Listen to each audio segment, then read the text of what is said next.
Yo, admit all, guys.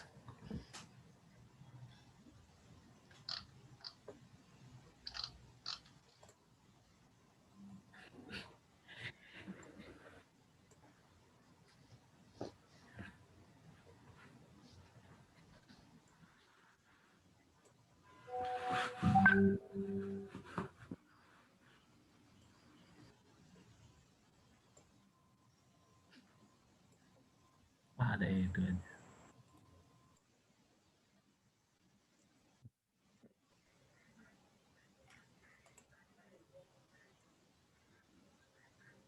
Karena terakhirnya di Android.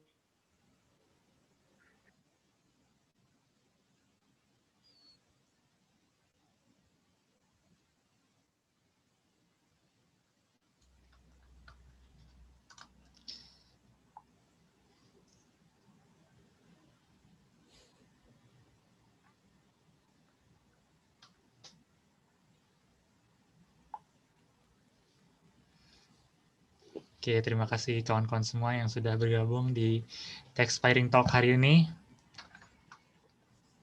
Nanti kita akan bahas mengenai revolusi mindset digital engineering. Wah, menarik banget nih. Revolusi mindset. Ini judulnya nendang banget nih.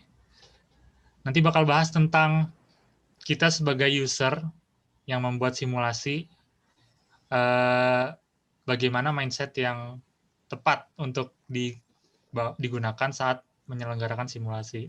Nah, nanti kita akan bahas ini bersama narasumber kita, yaitu Muhammad Arif Andira.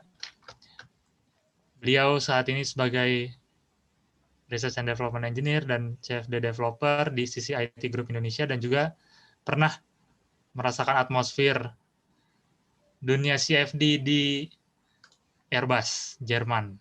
Ya, semoga ilmu yang dia punya nanti bisa kita ambil di sini. Nanti akan diperkenalkan lebih lanjut oleh host kita, yaitu Mas Cahya. Ya, halo Mas Cahya. Halo Mas Faris, halo Iya, teman-teman nanti yang semua. memperkenalkan narasumbernya Mas Cahya ya? Iya. Siap.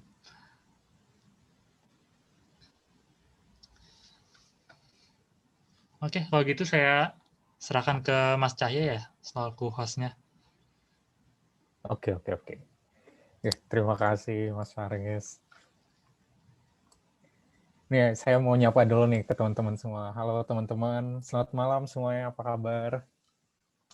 Selamat datang di Techspiring Talks dari Kemi Labotek.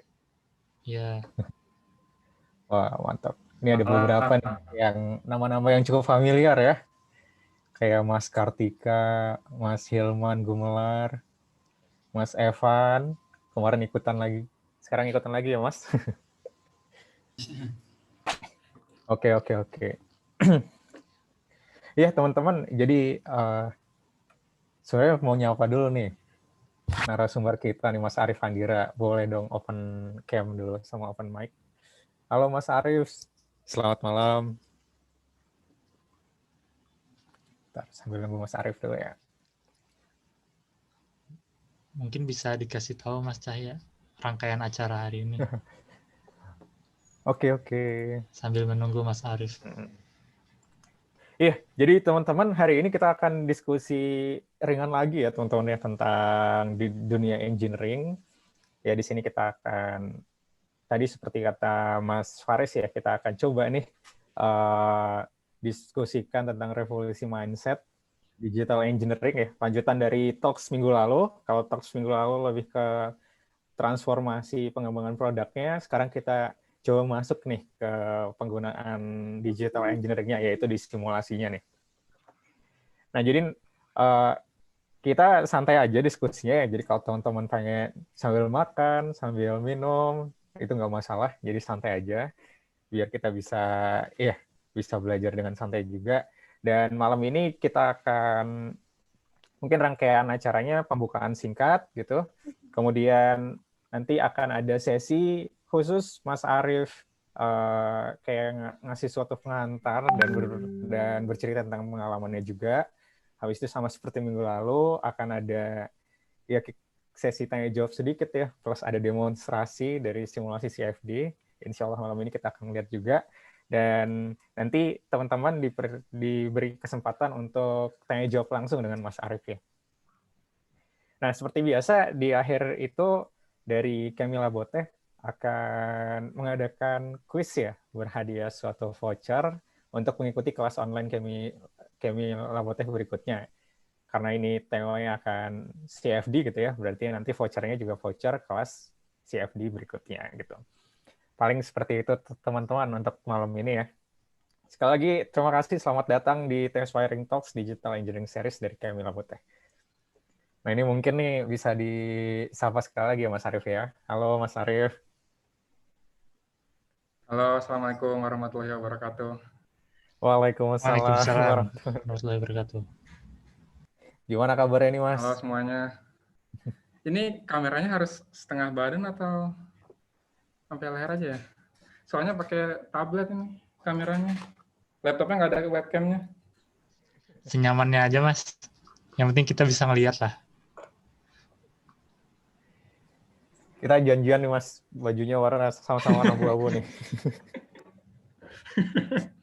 Yang penting kepalanya kelihatan, Bung.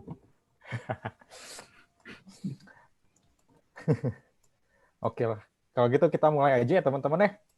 Mas Ariefnya sudah hadir biar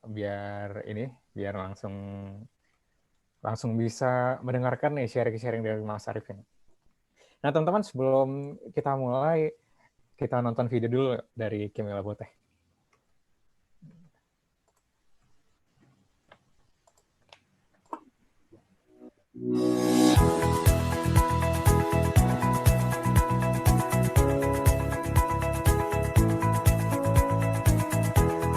Yogi Adi Wijaya.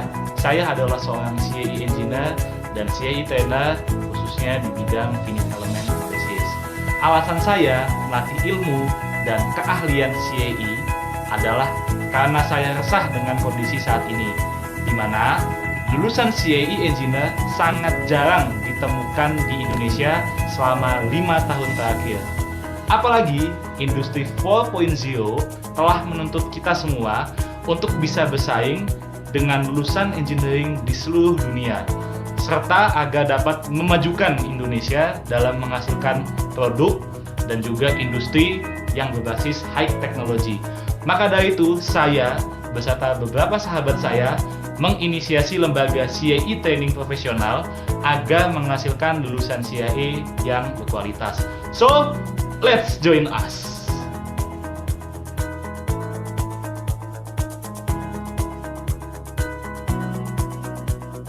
Kami, Kemi Laboteh, datang dan menawarkan training dalam ilmu pengetahuan analisis struktur, analisis fluida, dan data science. Training bersama kami akan memberikan impact langsung kepada Anda berupa pemahaman teori dan juga praktek uji kasus. Tidak hanya itu, kita juga bisa melakukan tanya jawab untuk menjawab rasa penasaran Anda. Didukung dengan suasana belajar yang fun, fokus, dan nyaman, proses belajar mengajar di Kemi Laboteh menjadi sangat efektif. Melihat tantangan yang begitu banyak dan peluang yang begitu besar di bidang CAE, tunggu apa lagi? Deepen your knowledge and solve your problem with us, Kemi Laboteh.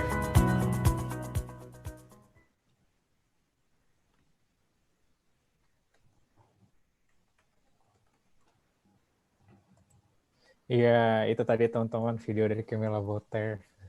Nah, sekarang kita akan masuk nih ke menu utama kita ya, sesi sharing kita sekarang. Paling saya ingin membuka aja yang sekarang, yang di minggu ini, kita akan melanjutkan ya Inspiring Talks minggu sebelumnya. Jadi kita akan coba gali nih, gimana sih revolusi mindset atau pola pikir kita dalam menghadapi digital engineering ini ya. Terutama di bidang simulasi-simulasi, misalkan finite element, CFD, dan lain-lain ya. Jadi sini kita akan menggali juga pengalaman Mas Arief tentang pentingnya, satu hal yang paling penting dalam simulasi adalah brainware dari simulasi itu sendiri gitu. Jadi kira-kira seperti itu ya. Dan sebelum lebih lanjut nih, saya pengen kenalin ke teman-teman siapa sih Mas Arief sebenarnya. Di sini kan hanya tertulis sebagian kecil dari apa yang Mas Arief pernah lakukan. Jadi kita langsung saja ya bacakan beberapa CV-nya ya. Jadi teman-teman, Mas Arief lulusan dari Institut Teknologi Bandung, ya dari jurusan Teknik Dirgantara juga, dan lulus dengan dengan tugas akhir yang berjudul Implementasi dari Simple Algorithm for Solving Two-Dimensional Unsteady Incompressible Flow. Nah, ini sudah sangat CFD banget nih sebenarnya judul tesisnya ya. Dan ini menariknya seperti membuat solver CFD sendiri. Oke. Jadi tahun 2018 Mas Arief sudah lulus, kemudian punya beberapa pengalaman kerja juga. Udah mulai tahun 2016 ya. Sempat magang di Pustek Bank 8 yang ditugaskan untuk menyelesaikan high order CFD code testing dan evaluasi.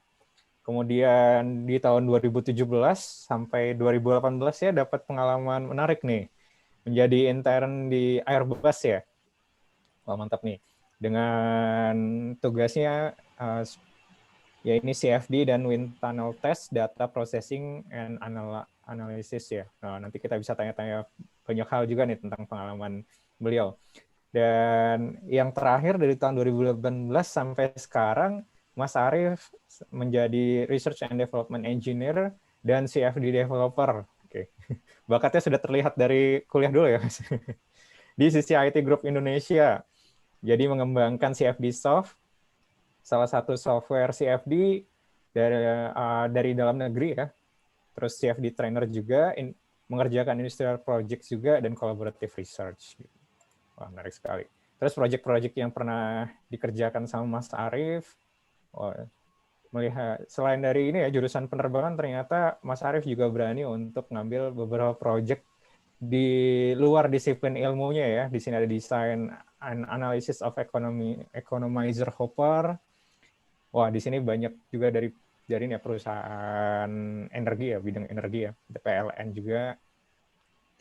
Terus ada hopper design and analysis, fly ash handling system design, analysis of wall thickness thinning in separator, hydrodynamic analysis, DFCC, reactor and cyclone separator.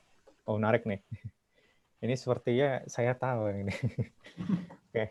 Terus lanjut, aerodynamics analysis of F1. Wah, ini bareng Universitas Indonesia. Terus ada mass generation of wing turbine configuration.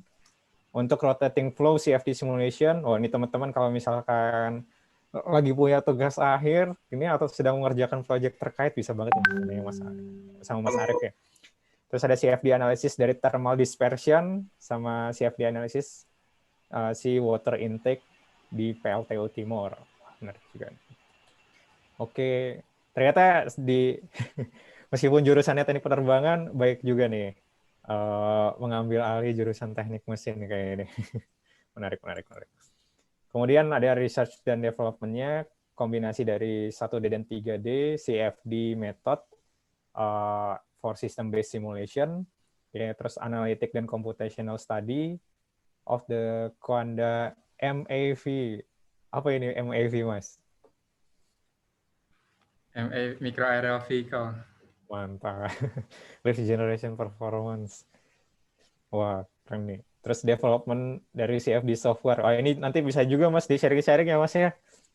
Selain menggunakan CFD, ternyata Mas Arief juga mendevelop CFD software. Menarik nih. Finite flow method dari unsteady incompressible Navier-Stokes dan comparative study of nature inspired optimization. Yang terakhir kayak kenal ya. Yang terakhir nih kayaknya kenal. Oke lah, dan selain ini ya, selain aktif ngeriset, ternyata Mas Arief juga aktif melakukan publikasi ya. Di sini publikasi terbarunya juga di tahun 2021. Wah, masuk ke ini ya, AIAA Science Technology 2021. Baru banget nih Mas ya. Menarik. Sekarang 2000 ya. Terus sebelumnya juga masukin beberapa ini juga di high speed craft. Kemudian ada di industri ini ya, industri small scale cyclone separator. Dan ini yang paling lama nih, yang kayak kenal juga deh. Ya, oke lah. Ya kayak gitu teman-teman. Ini ya CV-nya Mas Arief. beliau aktif banget ternyata di dunia CFD, jadi ngelihat CV-nya sangat menarik nih buat kita untuk belajar ya, bagaimana perjalanan Mas Arif dari awal sampai ada di posisi sekarang, terutama setelah masuk ke dunia CFD ini. Oke. Ya paling sebelum kita mulai menu santapan utamanya, boleh Mas Arif dipersilahkan, katanya mau membawakan suatu menu pembuka dulu untuk kita semua. Menu pembuka, langsung aja ya. Iya, boleh. Oke, coba saya share screen dulu ya, bentar ya.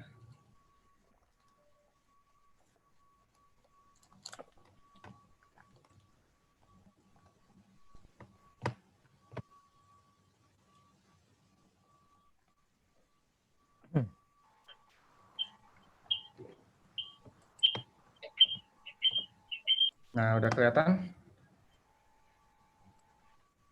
Sudah. Oke.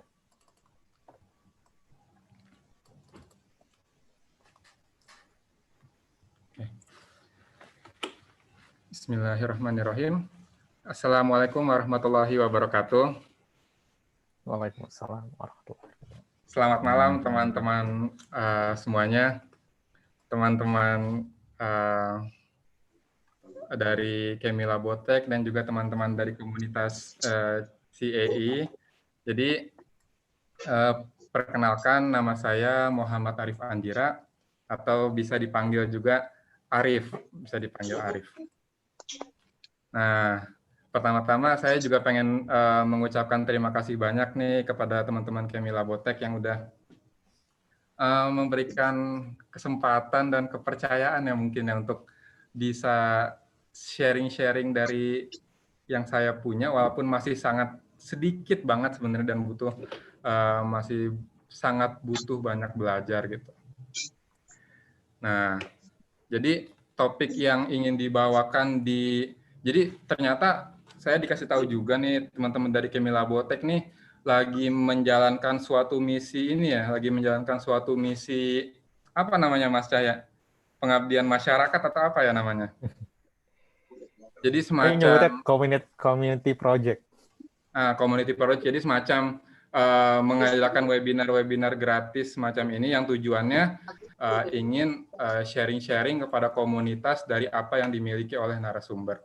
Nah, kebetulan series kali ini digital engineering, dan setelah kita diskusi nih, ternyata ada topik yang lagi hot nih semenjak tanggal 10 November 2020 nih. Ada kata-kata yang sering digaungkan di mana-mana, yaitu revolusi. Mungkin kata-kata ini dulu pas zaman Pak Jokowi ada juga ya revolusi mental gitu. Nah, sekarang kan ada revolusi akhlak gitu, revolusi akhlak. Nah, kita juga jangan mau kalah nih sebagai para orang-orang yang bergelut di bidang komputasi. Kita juga harus ikut merevolusi diri kita sendiri. Maka dari itu kita namakan revolusi mindset digital engineering, brainware simulasi. Nah, saya Muhammad Arif Andira, atau bisa dipanggil Arif, sekarang bekerja sebagai Research and Development Engineer dan CFD Developer di CCIT Group Indonesia. Oke. Nah, jadi jangan lupa tadi kata kuncinya adalah brainware simulation atau brainware ya, revolusi mindset dan brainware. Apa yang menjadi ciri khas mindset ataupun brainware itu adalah kita bisa berpikir gitu ya, kita bisa merenung dan kita bisa menghayati sesuatu. Nah, di sini ada yang oleh karena itu mungkin slide hidangan pembuka ini sebagai pengantar untuk kita mengakui diri kita kembali bahwa kita ini bisa berpikir dan kita bisa merevolusi mindset kita. Nah, jadi ada quotes menarik nih dari Socrates, katanya seseorang itu harus terbang dulu keluar dari bumi sehingga melihat bumi itu dari atas. Nah, yang hanya dengan cara itulah kita manusia bisa mengerti secara benar-benar dunia kita yang kita tinggali sekarang gitu. Nah, dalam hal ini kan kita semua tinggal di bumi ya. Nah, kita lihat dari atas, oh ternyata bumi kita seperti ini ya. Gitu. Dan ternyata berdasarkan Wikipedia, sekarang bumi kita udah berumur 4,5 miliar tahun. Lama juga ya. Nah, terus luas permukaan bumi kita ada sekitar 510 juta kilometer persegi. Nah, itu luas juga, dan ternyata di objek itu, di planet itu, ada sekitar 7,6 miliar penduduk pada tahun 2018. Nah, jadi apa yang ingin disampaikan di sini adalah bahwa kita ini sebagai manusia menyadari kayak kita sangat kecil gitu ya dalam ruang maupun dalam waktu. Ukuran kita dibandingkan dengan luas permukaan bumi kecil banget. Waktu kita hidup pun terhadap umur bumi itu nggak ada apa-apanya gitu. Kita mungkin hidup maksimal 90 atau 100 tahun, itu udah super banget. Tapi sedangkan umur bumi 4,5 miliar tahun. Nah, jadi kita yang kecil dan tidak berarti ini kira-kira bisa ngapain gitu terhadap bumi kita. Udah cukup dramatis loh. What can we do? What can we do sebagai tiny people, sebagai tiny creature, apa yang bisa kita lakukan? Nah, kita lihat nih pada zaman dahulu kala, salah satu hal yang dari dulu sampai sekarang sangat penting adalah transportasi, di mana kita kan nggak mungkin ya di bumi ini diem aja, tapi kita harus berpindah dari satu tempat ke tempat lain. Nah, teman-teman bisa lihat sendiri perkembangan suatu teknologi transportasi dari waktu ke waktu. Nah, ini dari paling kiri atas nih, pertama kali ditemukannya roda. Terus di gambar tengah dulu manusia pengen pergi dari satu tempat ke tempat lain pakainya unta. Sekitar tahun 570 Masehi. Kemudian ditemukanlah kapal selam, kemudian ditemukan bis, kemudian ditemukan mobil uap, sampai akhirnya yang kita mungkin populer pada tahun 1903, Wright bersaudara menemukan atau menginvent pesawat dengan mesin pertama di dunia. Nah, itu zaman dulu, jadi kita bisa melihat zaman dulu pun terlihat ya perkembangannya dari cuma roda bulat sampai pesawat kayak gini. Nah, tapi ternyata perkembangan itu tidak berhenti gitu. Perkembangan itu terus-menerus berlanjut dan bisa kita lihat sekarang hasilnya. Sekarang jika kita ingin berpindah dari satu tempat ke tempat lain, udah nggak pakai onta lagi, udah nggak pakai kuda lagi, tapi kita mesen tiket. Ini kemana mesen tiket pakai pesawat. Ini pesawat yang bisa dibilang hampir paling canggihnya sekarang. Terus ada juga kereta sangat cepat Shinkansen. Dan sekarang yang sangat sensasional juga peluncuran Falcon 9 sebagai SpaceX sebagai perusahaan swasta pertama yang bisa meluncurkan manusia ke luar angkasa. Nah, ini juga mungkin teman-teman yang aktif bermain YouTube tidak familiar dengan mobil ini. Ini kan mobilnya Atta Halilintar nih, BMW i8 nih. Nah, ini juga hasil rekayasa yang sangat-sangat canggih gitu. Sampai sekarang udah ada mobil yang bisa terbang juga gitu, namanya drone mobil ya. Dan ini di Indonesia juga ada yang ngembangin kalau nggak salah di Jogja di bagian Jawa ya, namanya Frogs. Itu juga harus kita apresiasi. Nah, jadi yang bisa kita di sini perkembangan itu is real gitu ya. Perkembangan teknologi untuk memenuhi kebutuhan manusia itu nyata dan benar adanya. Nah, terus pertanyaannya, kok bisa sih dari mulainya awal itu cuma roda doang, sampai ada pesawat atau mobil yang bisa terbang? Nah, salah satu teknologi yang sangat penting dalam mendukung perkembangan tersebut adalah komputer.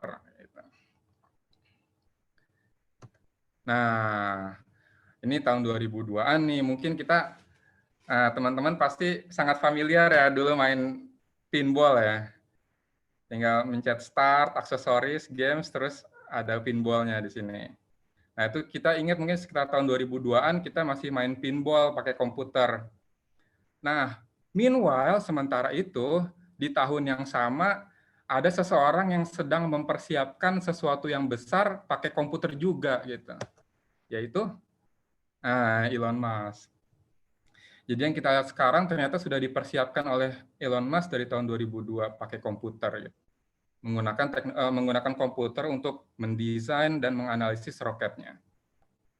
Jadi keren banget komputer ya, cuma kayak kita punya sesuatu di depan kita, tapi kita bisa melakukan banyak banget hal dan bisa buat yang canggih-canggih. Gitu.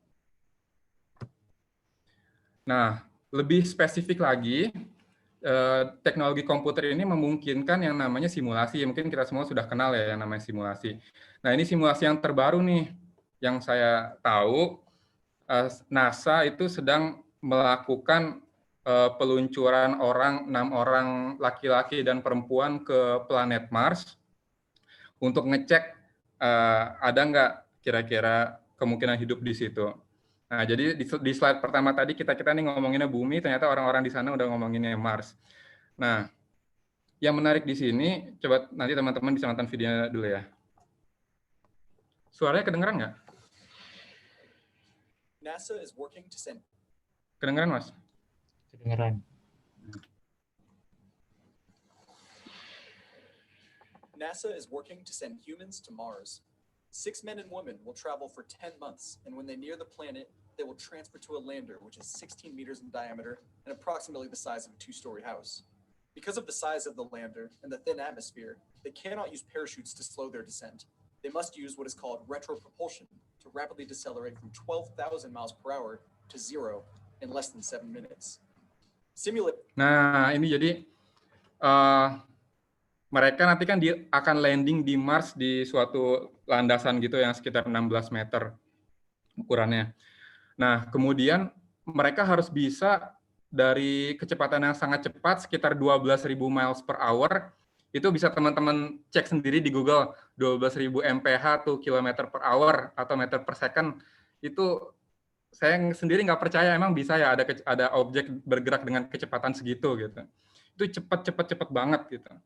Nah, dan mereka harus bisa landing, artinya punya kecepatan 0 di permukaan Mars itu hanya dalam waktu 7 menit gitu. Jadi 7 menit harus deselerasi, dan itu nggak bisa pakai parasut, harus pakai roket, tadi apa namanya itu, retropropulsion ya. Nah, dan itu dimungkinkan untuk mendesain retropropulsion itu hanya dari simulasi. Nah, simulasi ini sekarang mengenerate 150 terabyte data. Nah, jadi beyond, mungkin kalau nyari di bineka.com nggak ada kali ya harddisk 150 tera gitu. Nah, tapi itu baru hasil simulasinya itu 150 terabyte untuk hasil simulasi seperti ini. Nah, itulah lagi-lagi saat orang-orang ingin berusaha mungkin mencari penghidupan yang lebih baik di Mars, butuh teknologi, lagi-lagi nggak bisa terlepas dari komputer dan simulasi. Nah, wah, keren banget ya ternyata yang selama ini kita main buat game bisa banget membuat teknologi-teknologi yang wow gitu. Terus selain komputer ada lagi nggak teknologi yang memungkinkan kita bisa melihat perkembangan peradaban gitu? Nah, tentu ada nih yang namanya kita atau otak kita. Nah, ini jadi ini ada tulisan yang sangat menarik nih dari salah satu profesor namanya Agus Budiono. Bisa teman-teman lihat di Facebook-nya. Beliau itu adalah alumni MIT. Jadi saat beliau asistensi ke supervisornya, namanya Profesor S. V. Ramnath, ditanya, "Wah, ini laptop kamu bagus banget, Pak Agus. Berapa speknya?" gitu. Nah, Pak Agusnya nyeritain. Nah, terus profesor ini nanya balik ke Pak Agusnya, "Coba, kamu tahu nggak kira-kira komputer yang kita pakai dulu buat misi Apollo 11, which is roket pertama yang mendarat di bulan, itu spesifikasinya kayak gimana?" Pak Agus mikir, wah kayaknya harus jauh-jauh lebih canggih daripada laptop yang waktu itu saya punya tuh. Mungkin bisa dibilang mungkin hard disk 500 giga sampai 1 tera atau 50 atau 100 gigabyte dulu. Tapi profesornya cuma ketawa doang. Mana ada kayak gitu katanya. Kayak gitu ya ibaratnya. Dulu kita pas melandingkan Apollo 11 itu, guidance komputer kita cuma punya RAM 4 kilobyte. Nah, dan hard disk yang berukuran 32 kilobyte gitu. Nah, ini mungkin Nggak kebayang sama kita sekarang bisa ngapain ya 32 kilobyte ya. Nah, tapi dulu itu bisa dipakai untuk landing Apollo 11 ke bulan. Nah, di sini kalimat yang terpenting adalah but remember, yang paling important dari semua waktu adalah kemampuan kita untuk berinovasi atau kemampuan kita untuk berpikir atau menggunakan otak kita. Yang kita sebut dalam istilah kita nih sebagai praktisi CAE yaitu brainware. Nah, jadi emang seberapa penting sih brainware itu? Kita kan sekarang tahu ya, software-software simulasi itu udah canggih-canggih banget ya. Bisa tinggal klik-klik, geometrinya juga kompleks-kompleks. Tapi nggak semudah itu, Ferguso, ternyata, bahwa brainware itu sangat-sangat penting gitu. Nah, contohnya ini adalah insiden yang terjadi tahun 1991 nih, yang dinamakan Sleipner A Platform Accident. Jadi di sini ada bangunan offshore, beratnya sekitar 44.000 ton. Nah, ini mungkin bagi para praktisi finite element bisa sedikit melotot nih. Jadi di sini dikasih tahu bahwa dulu structure itu fail gitu. Nih bisa teman-teman lihat penyangganya ini roboh gitu. Nah, bayangin tuh 44.000 ton rubuh hanya karena kesalahan desain dan analisis yang dilakukan menggunakan finite element analysis gitu. Nah, kesalahannya di mana gitu? Kesalahannya adalah meshing yang dilakukan itu kurang cukup gitu, atau meshnya kurang teliti, sehingga beban yang dihitung itu jauh lebih kecil, sekitar 45% dari beban yang sesungguhnya ada di lapangan gitu. Wah, ini bahaya banget dong. Misalkan mungkin ya beban saat simulasi berapa 10 gitu misalkan ya. Oh ya udah kita bangun struktur yang bisa menahan mungkin 12 dikali safety faktornya. Tapi ternyata pada kenyataannya load yang terjadi itu 20 gitu misalkan. Nah, itu strukturnya fail hanya karena adanya kesalahan meshing gitu. Nah, ini di sini bukan peran komputer nggak bisa berpikir gitu. Di sini juga nggak bisa peran software, karena software mungkin pada zaman itu belum cukup pintar untuk mengadopsi teknologi yang bisa merefine mesh secara otomatis gitu. Nah, maka dari itu brainware dibutuhkan banget, dan ini adalah contoh ketika brainware-nya salah, maka yang terjadi adalah kerusakan yang sangat-sangat katastrofik seperti ini. Nah, oke, mungkin segitu. Jadi dari hidangan pembuka ini mudah-mudahan bisa membuka mata kita semua bahwa teknologi digital atau komputer itu sekarang tidak terlepaskan lagi, dan itu yang menjadi kunci dalam perkembangan peradaban. Dan dalam memanfaatkan teknologi komputasi, hal yang sangat-sangat penting adalah kita dan otak kita sendiri atau brainware. Gitu. Oke, terima kasih Mas Cahya. Mungkin segitu dulu hidangan pembukanya. Oh, mantap sekali Mas Arif. Saya kira hidangan pembukanya benar-benar membuka ya. Ternyata udah mepet-mepet ke hidangan utama nih. Karena tadi konten-konten yang dikasih sebenarnya sudah sangat-sangat membuka wawasan sih, Mas. Menarik ya. Dan poin menariknya lagi adalah yang bagian brainware-nya sih. Apalagi kalau kita melihat sekarang ya emang simulasi, mungkin alat-alat seperti itu secara kasar mungkin tidak lebih dari sebuah tools yang membantu proses kita menghitung atau menggali suatu insight gitu kan dari sesuatu yang kita kerjakan, dan itu lagi-lagi butuh brainware-nya ya, kira-kira ya, brainware dari kita sendiri gitu. Mantap. Oke. Nah, ini Mas Arif, tadi hidangan pembukanya membuat saya bertanya-tanya nih. Tadi kan Mas Arif cerita tentang jauh yang lebih general gitu kan ya, motivasi. Kenapa sih kita apa sih yang harus kita persiapkan nanti untuk merubah pola pikir kita, apa nanti yang akan kita hadapi gitu ya saat sudah memasuki dunia simulasi. Tadi poin menariknya brainware-nya sangat dapat nih. Nah, sekarang boleh nih di-share ke saya dan teman-teman Kemila Boteh nih, Mas Arif. Dulu saat Mas Arif akan memulai karir ya di bidang engineering ini, kenapa sih pada akhirnya memilih untuk bergelut di dunia CFD nih, Mas? Nah, kan tadi soalnya ini tentang digital engineering lah. Nah, dari beberapa topik yang ada di jurusan penerbangan gitu kan. Nah, kenapa sih Mas Arif akhirnya memutuskan masuk ke dunia digital engineering, lebih tepatnya di dunia CFD itu, Mas? Oke. Jadi tapi tema besarnya kan di sini yang sering-sering dibilang juga sama teman-teman Cambly Labotek itu CAE ya, Computational Aided Engineering, di mana di dalamnya ada CFD untuk menganalisis aliran fluida, ada finite element untuk menganalisis struktur, ada juga untuk kontrol gitu. Jadi semuanya serba komputasi, engineering yang dibantu dengan komputasi gitu. Nah kebetulan kita kan bukan avatar gitu ya, nggak bisa expert di semua bidang gitu ya. Jadi harus memilih salah satu yang kira-kira cocok gitu. Nah, jadi saya memilih waktu itu CFD yang saya pilih itu memang jujur nggak terlepas juga dari darah orang tua gitu. Nah, jadi dulu bapak saya kan kebetulan dosen mesin UI juga. Nah, di sini ada mahasiswanya juga tuh. Oh, kelihatan udah ada Mas Edo ya, Mas Edo ya.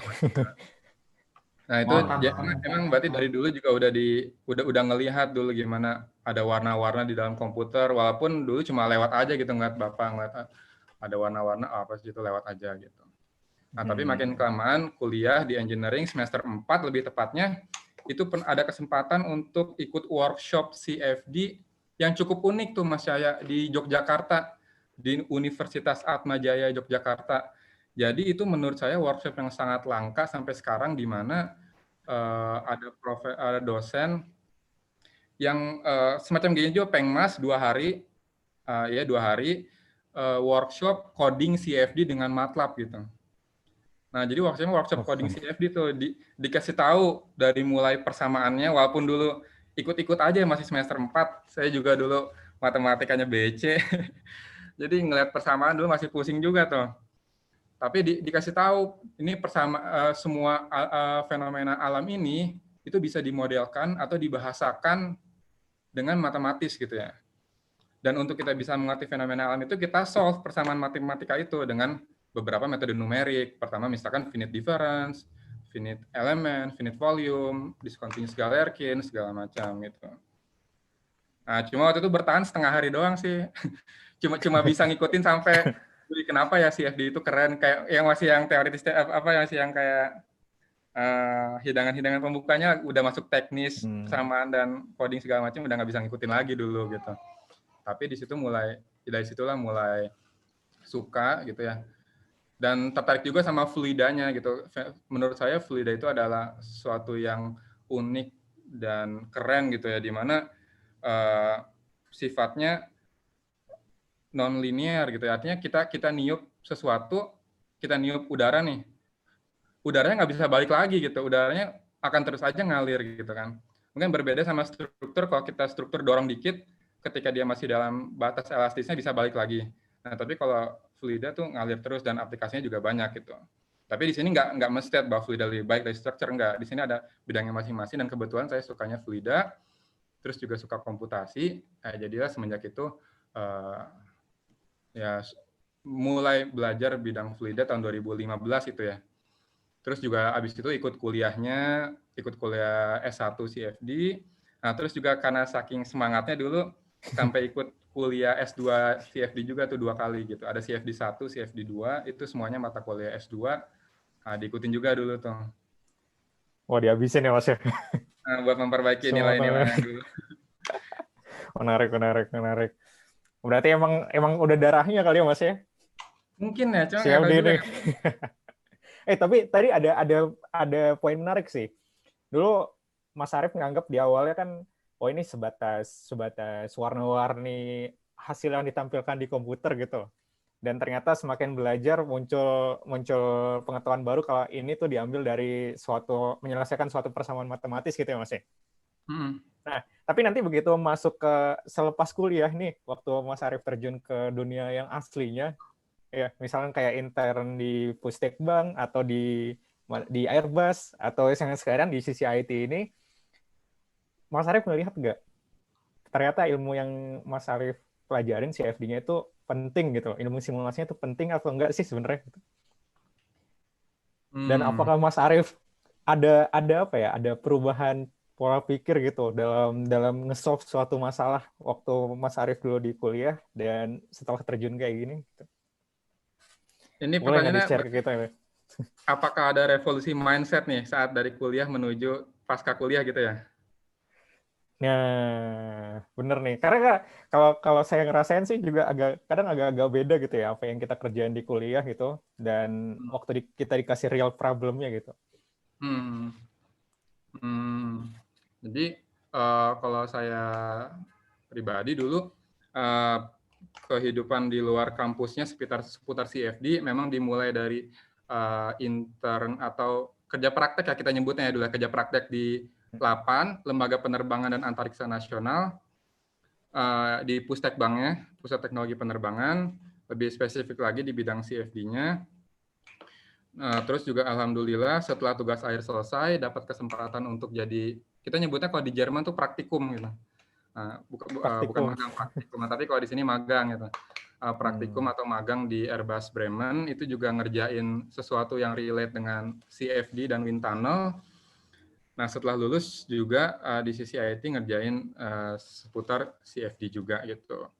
Nah jadi yang saya rasakan sih pertama memang beda ya pasti beda lah ya kehidupan antara pasca kuliah atau di luar kuliah dan dengan kuliahnya itu pasti beda. Nah bedanya di mana? Bedanya ya lebih serius aja gitu, lebih serius dan lebih real. Kayak misalkan contohnya yang di Airbus itu ya ini bukan ada dosen ngasih tugas untuk mengecek pemahaman muridnya, tapi emang beneran ada masalah di perusahaan itu yang perlu di-solve pakai CFD, ya kalau kamu bisa harus di-solve gitu. Nah, berarti kan kayak lebih pertama kali yang dirasakan bedanya mungkin bebannya ya atau feeling-nya gitu ya bahwa oh ini serius banget nih gitu. Artinya kalau saya salah ngerjain ada resikonya gitu. Nah, dibanding kalau kuliah kan ya resikonya kita tahu tuh nilai A itu akan memudar dan menghilang tuh. Kan? Tapi ya mungkin itu bisa diulang lagi atau terus juga tentu permintaannya selain resikonya, permintaannya juga dikasih nih kamu ada tugas A, B, C, D lakukan dalam waktu 2 bulan, 3 bulan gitu. Nah, ya kalau kuliah kan ya bisa kita ngumpulin bisa enggak gitu kan. Dan itu jadi lebih serius dan lebih real dan lebih kompleks gitu. Tapi much challenging dan sangat-sangat seru juga sih. Oh, jadi simulasi itu hal yang menyenangkan ya Mas Arief? Ya menyenangkan, tapi halu juga gitu. Halu? Nah, halu karena ya cuma di komputer aja gitu. Ini makin kadang bukan bosan ya, kadang pusing juga gitu mengerjakan sesuatu yang virtual terus gitu ya. Ya kan? Mungkin memang kita bisa dapat insight lebih di komputer, tapi ujung-ujungnya menurut saya halu gitu karena ya nggak ada barang realnya gitu. Tapi di balik itu semuanya oke dan seru sih. Wah, nah tuh Yogi tuh sebagai praktisi real dengan jempol. Oh iya. Tapi beneran terasa ya Mas ya manfaatnya dari kita ngelakuin simulasi gitu untuk membantu baik riset ataupun pengembangan produk gitu. Iya, mau sebenarnya mungkin bisa sambil share pengalaman di itu ya, yang aku pernah alamin gitu ya. Coba di share screen, aku share screen ya. Pakai whiteboard gitu. Nah, mungkin yang aku mau sharing tentang waktu itu kerjaan yang di Airbus. Karena nggak bisa bawa pulang data, dan sebenarnya bisa tapi takut gitu ya, takut. Jadi takut nggak berkah juga, jadi diinget-inget aja terus sampai sekarang gitu. Jadi masalahnya kayak gini, kita tahu mungkin dalam pesawat terbang itu ada yang namanya CL, bukan coefficient of lift gitu. Jadi seberapa baik atau seberapa bisa sih pesawat ini ngangkat dengan misalkan kecepatan udara berapa gitu ya. Nah, ini penting banget gitu untuk menentukan nanti berapa lift yang bisa di-generate oleh pesawatnya. Itu untuk bisa meng-counter beban dari pesawatnya. Ya kan, beban dari pesawat tentu misalkan ya pesawatnya itu sendiri, terus ada penumpang-penumpangnya, ada fuelnya, sistemnya, segala macam. Jadi harus dilawan sama lift. Nah, misalkan kita udah mendesain pesawat tertentu nih. Maaf ya, agak jelek ya. Nah, pesawat ini kalau kita tahu ya, pasti semuanya juga udah tahu, ada fase-fasenya. Gimana ya, lupa nih cara nulisnya. Ada fase take off, ada fase climb, nanjak, terus ada fase cruising, terus ada fase landing ya, descent atau landing lagi di sininya. Gitu. Nah, di fase landing ini nih sangat krusial nih, gitu. Di mana saat landing kita kan punya landasan ya. Misalkan landasannya berapa nih? 10 meter. Itu UAV kan. Ini 300 beneran meter. 300, misalkan 300 meter ya. Nah, pesawatnya turun nih. Nah, misalkan ini ada ini kan pasti ada ujungnya gitu ya. Nah, ketika pesawat turun ini itu kan kecepatannya harus minimum banget ya. Kecepatannya harus minimum, tapi jangan sampai stall, jangan sampai kebablasan juga gitu. Artinya minimum. Jadi ketika kita landing, yaitu pesawatnya bisa direm dan akhirnya nanti bisa selesai dengan selamat gitu penerbangannya. Nah, untuk bisa dapat kecepatan sekecil mungkin ini, kita harus dapat CL yang setinggi mungkin gitu. Kasarnya gitu. Nah, ini. Jadi di sini prediksi CL ini penting banget gitu. Di sini. Berapa sih CL max lebih tepatnya ya? CL maksimum CL pesawat kita tuh berapa sih gitu. Nah, ini dilakukan oleh orang-orang Airbus itu pakai CFD tentunya. Sama pakai flight test. Ya. Flight test atau wind tunnel test dulu ya, sorry ya. Wind tunnel test sama flight test. Nah, ternyata masalahnya adalah hasil dari CL-CFD ini itu ya selalu intinya tidak sama lah dengan flight test atau wind tunnel test gitu. Nah, kadang dia ketinggian, kadang dia kekurangan gitu. Nah, ini bahaya nih, masing-masing punya konsekuensinya sendiri. Artinya kalau kita ini overestimated ya. Artinya CL max kita lebih besar daripada yang kita perkirakan nih. Artinya CL saat benerannya ternyata lebih tinggi daripada CL pas desainnya. Nah, ini secara aerodinamik mungkin bagus, tapi nanti cost-nya mahal. Artinya equipment-nya terlalu bagus gitu. Kalau CL beneran kita terlalu tinggi.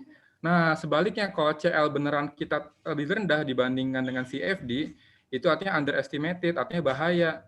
Artinya buat landing kita butuh kecepatan yang lebih rendah, yang lebih tinggi lagi gitu. Nanti jangan-jangan nggak bisa ngerem gitu. Jangan-jangan bablas ya, bablas nanti. Nah, jangan-jangan bablas gitu. Nah, itu jadi dilema tersendiri bagi mereka, dan itu sampai sekarang tuh selalu ada aja perbedaannya sekitar walaupun sekitar 0,05 gitu ya, atau 5%, tapi itu count banget atau make sense banget buat mereka gitu.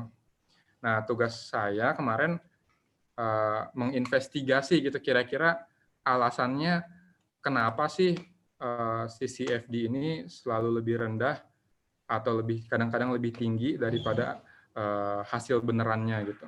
Jadi yang real itu selalu tidak sama dengan yang diprediksi oleh CFD gitu. Hmm. Itu salah satu challenge-nya. Gitu. Tapi ya mereka sangat butuh CFD juga gitu. CFD selain butuh untuk desain, bisa juga nih. Jadi kalau kita pengen ngetes wind tunnel, biasanya kita simulasi CFD dulu nih. Misalnya pesawat disimulasiin alirannya, terus diketahui bagian-bagian mana aja yang kira-kira krusial nih. Oh, di bagian itulah nanti dipasangin sensor. Nah, itu bisa juga tuh salah satu penggunaan CFD untuk menentukan di mana sih kita harus meletakkan sensor-sensor untuk eksperimen kita gitu. Oh, menarik sih. Nah, gitu sih, Mas. Oke, terbayang Mas Arif. Jadi muncul pertanyaan lagi nih. Sebelum sebenarnya sih kapan sih sesuatu yang kita kerjakan itu membutuhkan CFD gitu, membutuhkan simulasi di dalamnya? Karena kan ini ada beberapa metode kan, ada flight test, ada wind tunnel test ya. Kenapa nggak cukup 2 itu aja? Kenapa harus CFD juga masuk gitu? Mungkin kurang 1 ya, analitik ya. Oh ya, ada analitik 1 lagi ya. Nah, saya juga kaget nih. Ternyata orang-orang di sana itu kadang masih pakai analitik juga gitu. Kan mungkin dulu ada kuliah namanya aerodinamika 1 gitu ya, aerodinamika ilmu yang mempelajari tentang pergerakan udara gitu. Misalkan ada teori namanya panel method misalkan. Pas baca teorinya, ini kan dikembanginnya udah tahun 1900-an gitu, udah lama banget. Kenapa sih kuliah ngajarinnya yang jadul-jadul terus gitu, emang masih relate ya sama sekarang gitu. Tapi pas di Airbus itu ternyata ini nguping sih gitu. Jadi mereka tuh sibuk banget teleponan sama misalkan Airbus Jerman itu teleponan sama Airbus Inggris. Bro, gimana nih ininya desainnya udah cukup belum gini? Analisisnya gimana ini? Nah, sempat nguping juga kan gitu. Mereka nyebut-nyebut, iya sih di sini masih pakai di sini pakai panel method, hasilnya sekian gitu. Oh, ternyata masih pakai analitik juga ya di sini gitu. Jadi memang selama ini ya yang saya dapatin gitu ya, memang ketika kita bergelut di bidang komputasi, kemampuan analitik itu nggak bisa kita lepasin gitu. Nah, paling gampang aja kemampuan analitik diperlukan untuk bagaimana caranya kita set up CFD-nya gitu. Bagaimana cara kita menentukan parameter-parameternya. Pas sudah jadi hasilnya, bagaimana cara kita menginterpretasikan hasilnya gitu. Nah, ya terus kembali ke pertanyaan Mas Cahya tadi, kapan kita harus menggunakan metode tertentu, terutama CFD gitu. Ya ketika kita memang perlu gitu. Jadi kalau nggak perlu ya nggak usah pakai CFD gitu. Nah itu balik lagi ke teman-teman sendiri, harus mampu menjustifikasi kapan kira-kira masalah saya ini bisa pakai CFD dan kapan nggak butuh pakai CFD gitu. Oke. Mungkin contoh nih satu ya di proyek ya ada proyek sama PLTU untuk membangun water intake. Jadi di PLTU itu butuh nyedot air laut tuh untuk mendinginkan uap nanti dikondensasi gitu. Nah, misalkan air laut nih, ini air laut, ini PLTU-nya.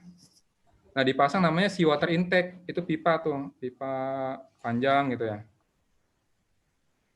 Nah, kita ingin menganalisis ini pipa bisa ratusan meter nih gitu. Misalkan 100 meter ya.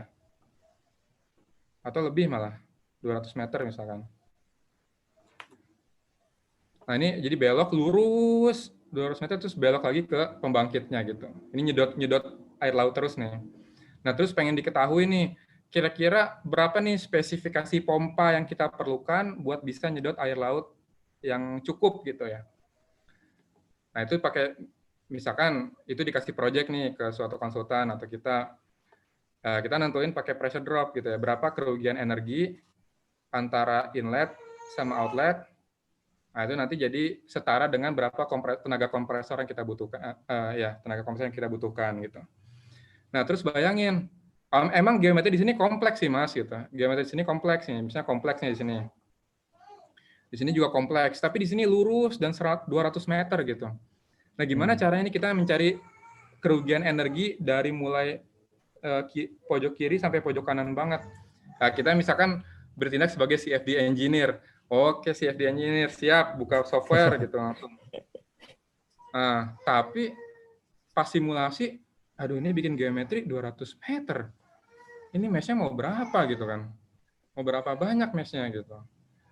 Nah, disinilah yang Mas saya bilang, ternyata dalam kasus ini kita bisa dekomposisi nih Mas. Misalkan untuk kasus-kasus dengan geometri kompleks di sini, kita bisa pakai CFD gitu. Nah, untuk pipa yang lurus aja gini, ini ternyata udah ada persamaan empirisnya nih. Diameter berapa, panjang berapa, nah itu udah ada nanti pressure drop-nya berapa. Ya kita pakai itu aja gitu. Nah, terus habis itu nanti di outletnya kita pakai CFD lagi misalkan kayak gitu. Jadi intinya kan solving problem ya, menyelesaikan suatu masalah gitu. Jadi bukan ngerjain CFD gitu, tapi ngerjain masalah pakai CFD gitu. Jadi kalau masalahnya nggak pakai CFD kayak gini, ya jangan gitu. Justru jadi malah nggak bisa. Gitu. Nah ini baik lagi bisa dapat ide kayak gini kan, ya baik lagi ke kemampuan analitik gitu ya, brainware tadi gitu. Ini penting banget gitu. Oh, dapat juga nih Mas. Menarik nih ya. Jadi iya nggak begitu kita kenal sama digital engineering atau CAE atau CFD itu berarti nggak ujuk-ujuk semuanya kita CFD-kan gitu ya Mas ya. Tetap balik lagi ke gimana cara kita memproses langkah-langkah ya untuk nge-solve masalah ini. Cari bagian yang pentingnya, di situ yang baru kita solve kalau misalkan nggak bisa di-solve secara analitik atau yang lainnya kali ya, baru kita bisa pakai CFD gitu Mas. Betul. Wah, menarik sih. Oh, dapat sih Mas ya kayak gitu ya. Dan sekarang lagi penasaran lagi nih Mas. Mungkin ini mengkerucutkan lagi nih ya. Tadi kan kita berbicara banyak tentang pola pikirnya kan, kayak kapan kita menggunakan CFD-nya gitu ya. Sekarang kalau brainware-nya sendiri tuh gimana Mas? Gimana sih kalau kita menghadapi simulasi nanti? Kapan sih kita menggunakan brain kita gitu Mas? Menggunakan brand kita ya? Ya itu all the Boleh time. nggak diperagain? Misalkan mungkin oke.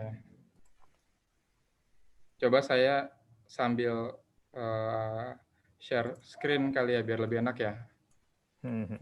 Coba ya, bentar ya. Saya cari dulu filenya.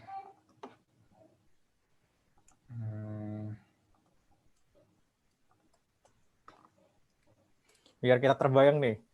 Tadi kan nge-breakdown masalah kan brandnya. Nah sekarang kalau misalkan kita kayak ngelakuin simulasi nih, hadap-hadapan langsung dengan komputer nih. Hadap-hadapan langsung dengan komputer. Oke, bentar nih. Kelihatan Mas? Kelihatan. Nah, mungkin teman-teman lagi-lagi juga saya yakin sudah pada tahu ya semuanya ya, bahwa CFD atau CA proses atau semua proses sih sebenarnya ya pasti terbagi jadi 3 gitu ya, pre-processing, processing, dan post-processing gitu. Dan yang kata Mas Cahya bilang tadi, yang namanya brainware, yang namanya kita kan kita yang mengendalikan komputer. Nah kita harus menggunakan itu di semua tahapan gitu ya, dari mulai pre-processing, processing, sampai post-processing. Mungkin gini Mas, mungkin kalau menurut saya ya, kalau kita step by step gitu, mungkin nanti agak panjang nih, tapi saya share lagi nih contoh penerapan brainware yang menarik nih selain tadi. Pada saat setup-nya, ya kan kita dikasih pipa 200 meter nih. Nanti di saat orang-orang lagi bikin geometri di software CAD, lagi bikin panjang-panjang, lagi nge-meshing, kita tinggal nyari buku aja, nyari persamaannya udah selesai. Gitu. Itu salah satu penerapan brainware. Nah, contohnya di pre-processing ini juga ada project menarik kemarin.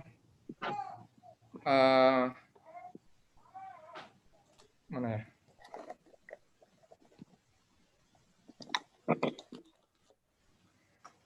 Kalau sudah ngomong menarik nih, suka saya nih. Biasanya main blowing gitu. Enggak, biasa aja sih. Nah, bentar ya. Oh, gini nih. Jadi,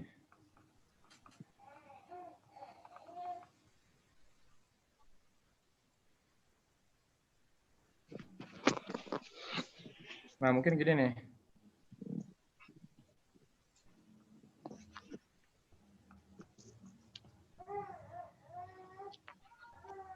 Nah, ini contoh simulasi thermal dispersion ya, atau persebaran panas di laut. Ini lagi-lagi untuk aplikasi pembangkit listrik tenaga uap atau PLTU.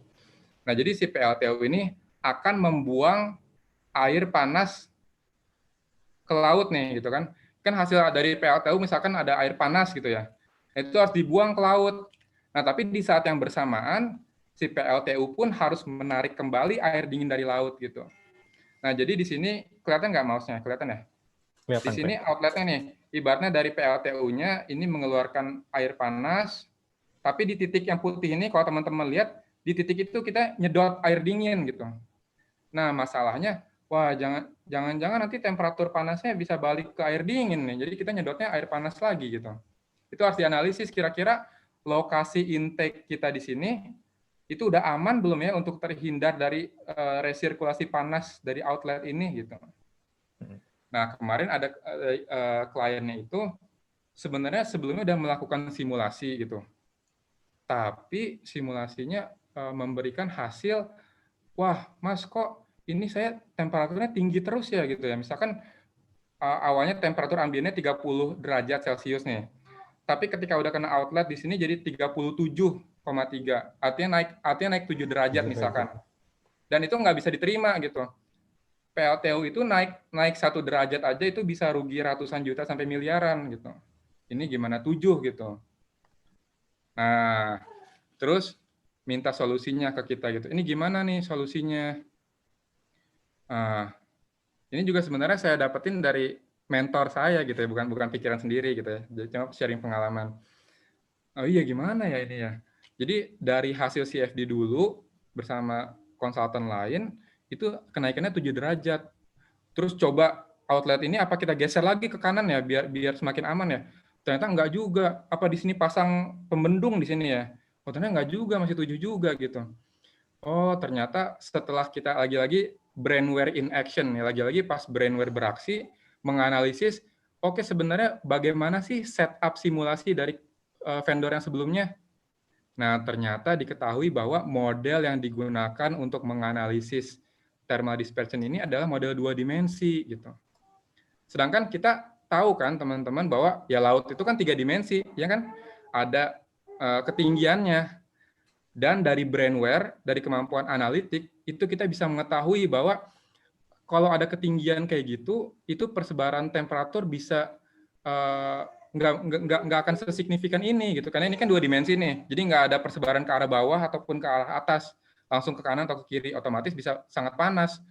Tapi karena kita tahu fisiknya, kita tahu brainware-nya, oh nggak bisa, ini nggak bisa pakai simulasi 2 dimensi, kita harus mensimulasikan secara 3 dimensi supaya kita bisa melihat efek persebaran panas ke arah ketinggian gitu.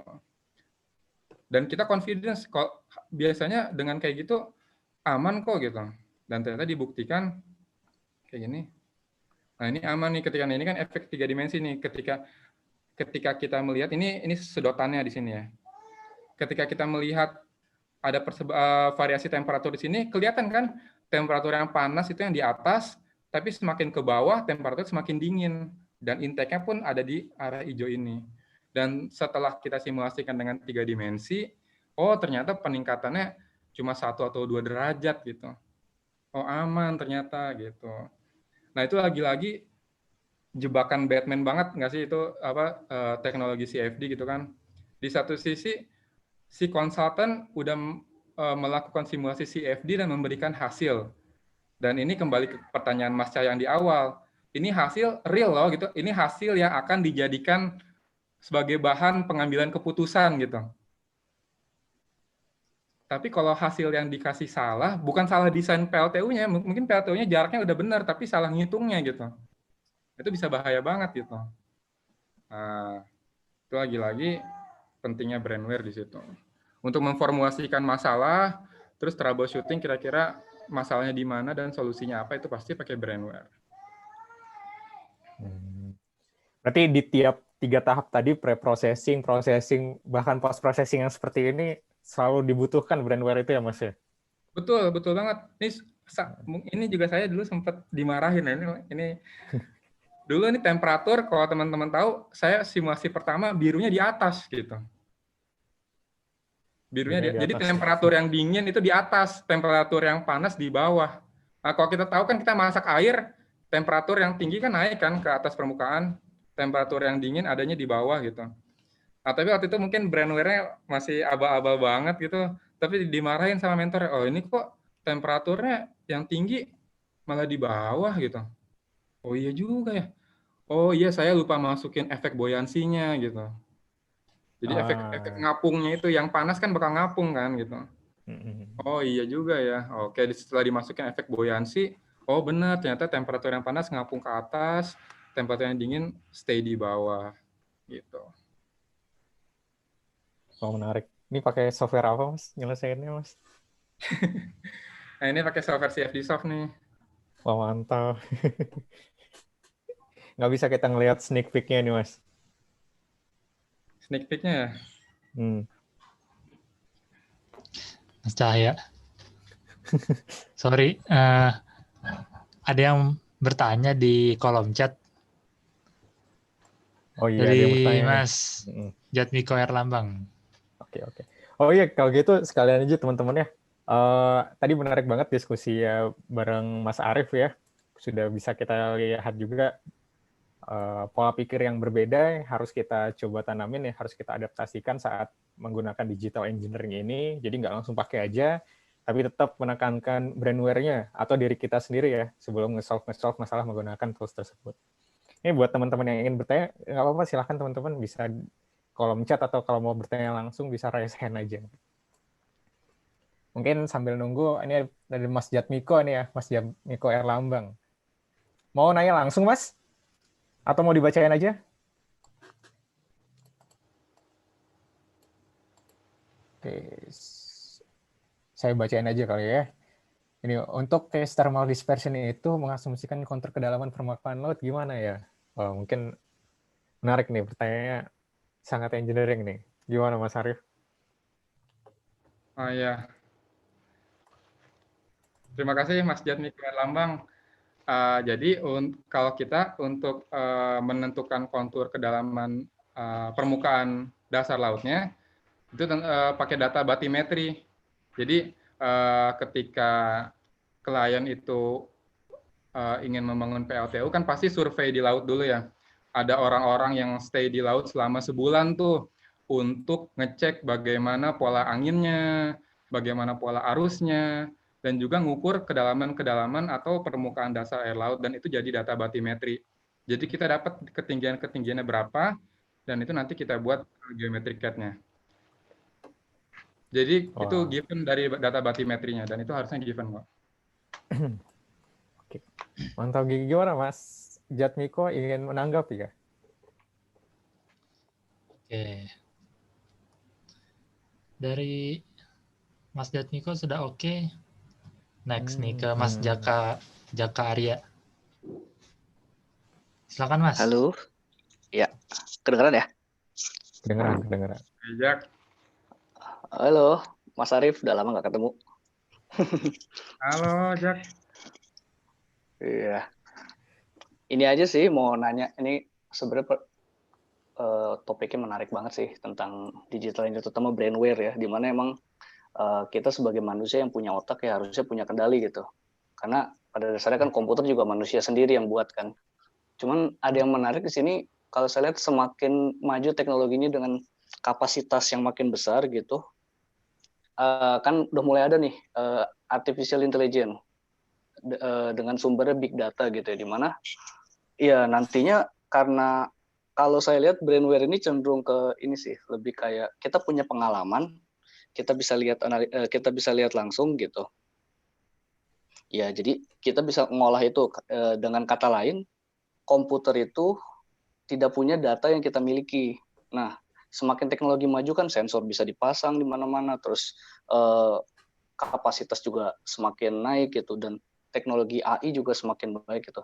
Nah, ini mau nanya aja sih, gimana kira-kira dengan konsep brainware-nya ini gitu. Konsep brainware-nya. Menarik banget pertanyaannya itu. Mantap memang nih Jaka nih. Mungkin pertanyaannya menarik dan ini bisa dijawab juga sama Mas Cahya ya Mas ya, terutama orang yang bergelut di bidang AI, data science dan machine learning. Mungkin saya sedikit yang saya tahu saya share, tapi bisa ditambahkan nanti sama Mas Cahya. Jadi peran brainware di era disruptif ini ya. Nah itu kebetulan ini Mas Jaka, sekarang ada nih teman-teman dari MIT itu ngadain professional course gitu.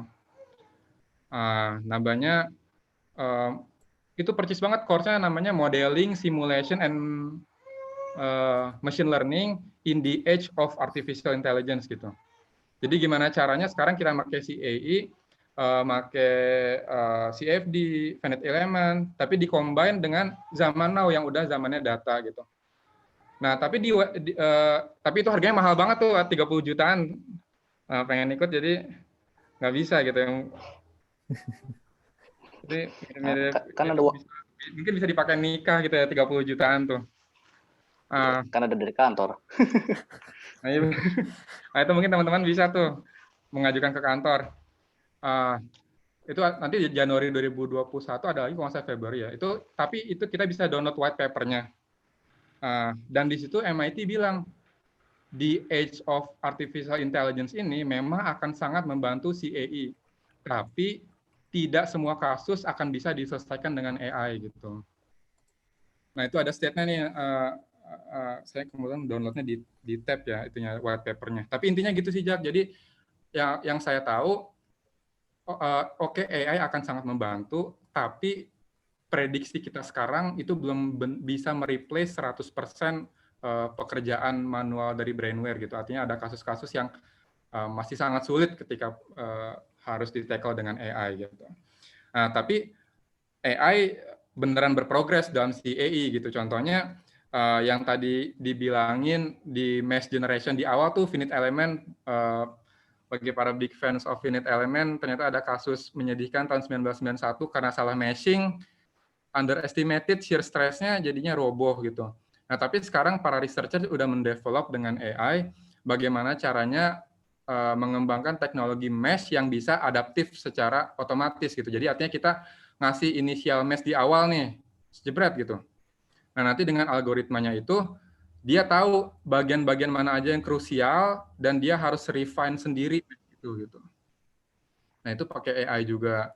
Terus untuk akselerasi kecepatan solvernya, pas kita ngitung tuh, pas kita ngiterasi, nyelesain matriks-matriks dan persamaan segala macamnya, kalau sekarang masih lambat, ataupun pakai superkomputer paralel pun masih sangat lambat, itu terbantu juga sama AI-nya gitu. Nah, itu sih yang saya tahu sih. Jadi intinya, menurut saya pun setuju, dia belum dan sepertinya susah ya mereplace secara total apa yang dikerjakan oleh kita, tapi kita juga harus adaptif terhadap mereka gitu.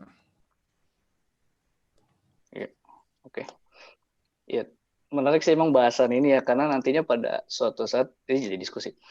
Suatu saat ya lama-lama kan emang kita kan sebagai manusia pengen dibantu oleh robot dalam pertama dulunya kan dari mekanik ya, kekuatan gitulah. Sekarang udah mulai dibantu juga sama pikiran gitu. Terus lebih ke ini sih, ketika nanti, ini mau tipsnya aja sih dari teman-teman. Jadi ketika nanti AI ini menyerang gitu, kita latihan brainware-nya itu supaya tidak terlena dengan AI itu gimana gitu kira-kira enaknya. Mungkin Mas Cahya nih bisa jawab nih. Oh, menarik sih. Ya paling kalau saat kita dihadapi serangan AI ya, sebenarnya yang AI sekarang yang saya lihat ya, misalkan ambil contohnya aja yang machine learning gitu. Kita punya data-data terus kita jadikan model gitu yang sederhananya kan gitu. Habis itu dari model kayak gitu nggak perlu tahu persamaan apa yang kita pakai, pokoknya tiba-tiba dapet lah hasilnya gitu ya. Nah, model-model seperti itu bisa diistilahkan apa ya, model agnostik. Apa istilahnya? Ke black box istilah ininya ya. Jadi kayak untuk ngebuat model tersebut kita nggak perlu tahu apa yang terjadi di dalamnya, Dan yang penting model tersebut bisa ngasih hasilnya. Nah, sebenarnya kalau kita cuman fokus terhadap input sama output dari hasil pemodelannya untuk menggunakan brandware-nya itu ya aman-aman aja sih.